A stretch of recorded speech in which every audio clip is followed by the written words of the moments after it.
Welcome to episode 57 of OTD, your daily dose of soccer history by 17 Laws Guy. It's December 27, 1949, and today's story isn't a single match, it's a national phenomenon. A league program so crowded it feels like a different sport. Across England, the Football League runs a full card, 4 divisions, 44 matches, and by the end of the afternoon, the aggregate attendance reads like a misprint, 1,272,155 people in one day at league games. That's not a cup final. It's not Wembley. It's not one stadium, one moment. It's the entire football country turning up at once and doing it in numbers that modern England can't physically fit anymore. Today on the pod, we'll set the Britain and football context for why late 1940s crowds were so enormous. Explain why December 27, 1949 was a perfect storm. The calendar, the traditions, the format, and the lack of alternatives. Drop into a few matches from the day to make the scale feel human, and then zoom out to what it tells us about terraces, post-war life, and why this record still stands. First, the basic fact, because it's the anchor. A few months before Tuesday, December 27, 1949, a royal proclamation had made the day a bank and public holiday, a substitute holiday because Christmas had fallen on a Sunday. So Britain gets an extra day off, and football gets something it loves, daylight, free time, and a country looking for somewhere to go. And the Football League gives them a full program, 44 league matches across the 4 divisions. The result is the biggest one-day crowd figure in English league football history, 1,272,155. If you do the math, that's roughly 29,000 per match across the entire country, across all levels, not just the glamour fixtures.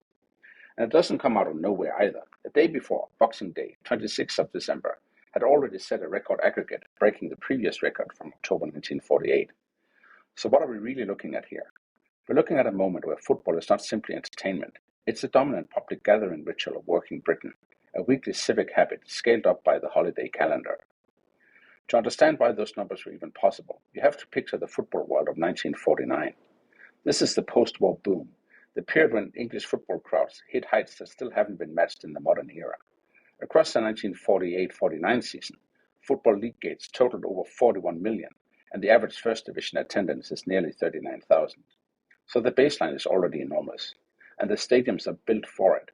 Not modern all-seaters, not premium experience, not hospitality tiers. These are vast standing terraces, spaces designed to absorb bodies, noise, and habit. There's also the simple structural truth. The entertainment market is not what it will become. Television exists, but it's not saturating live sport as a default. Cheap flights aren't a thing. Consumer leisure isn't endless choice. So if you're in a British city on a cold holiday afternoon in 1949, football isn't one option amongst 20. It's often the option, the thing you do. Now add the holiday mechanics, and this is where December 27, 1949 becomes a perfect storm. 1. People off work. It's a national recognized day where large parts of the workforce can move. 2.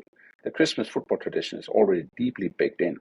Football has long treated late December as a prime communal calendar, and in 1949's post-World War II Britain, there still isn't a plethora of entertainment options. 3. The fixtures themselves are often scheduled with travel in mind. In that era, a classic Christmas pattern is playing the same opponent twice in quick succession, home and away. It fuels narrative, grudge, familiarity, and easy planning. You don't need to learn a new story. You just flip the venue. Each of the matches on December 27 had been played only the day before, and with a record total attendance. 4. The grounds are local gathering venues. And on a holiday, local loyalty gets converted into mass attendance with very little friction. Back then, there were no season ticket holders, or of course any online purchase ahead possible. You showed up and bought your ticket at the gate. An entrance to the Terrace was still relatively inexpensive. Put it all together, and you get the key dynamic of this day. It isn't one extraordinary match pulling a once-in-a-century crowd. It's ordinary league football pulling extraordinary crowds everywhere at once.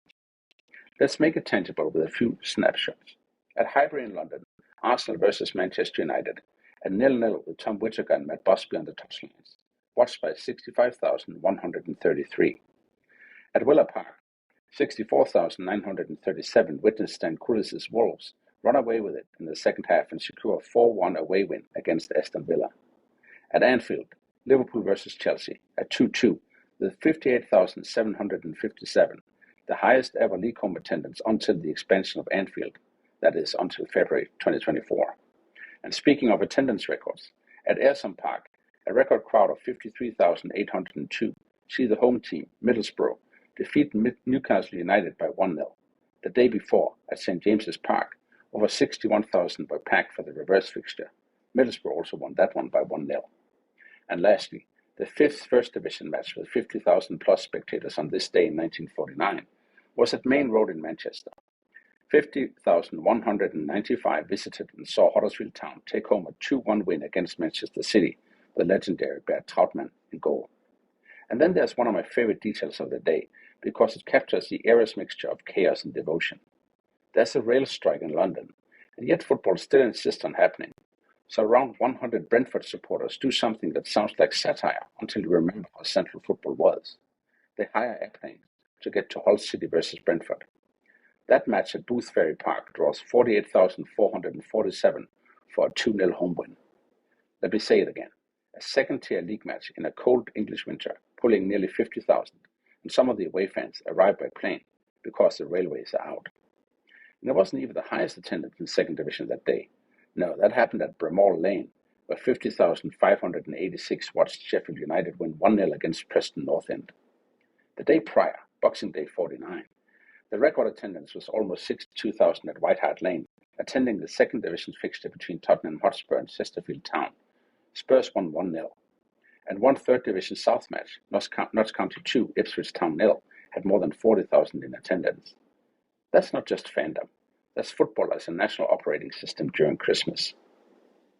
Now, why does this record still matter? Why does it still stand?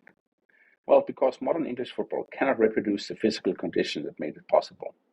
Today, top-flight grounds are safer, regulated, and far smaller in raw capacity because the terraces are gone, replaced by seating, stewarding, segregation, and ticketing controls, and the infrastructure of a different age.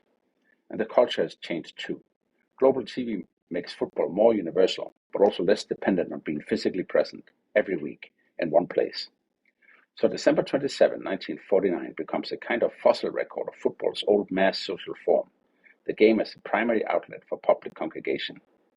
In a way, it's the attendance equivalent of the day we just covered in episode 56 yesterday, Boxing Day 1963, where the league didn't lose its mind in crowd size, but in goals. Different phenomenon, same underlying truth. Christmas football in Britain has always been a pressure point where the footy becomes something bigger than the sport itself. So what do we take away from this day in 1949 when 1,272,155 people went to league football? First, football's powers are not only greatness, it's habit. A record like this isn't built on one superstar or one final. It's built on millions of people who treat Saturday and holiday football as part of the calendar of life. Second, infrastructure shapes history.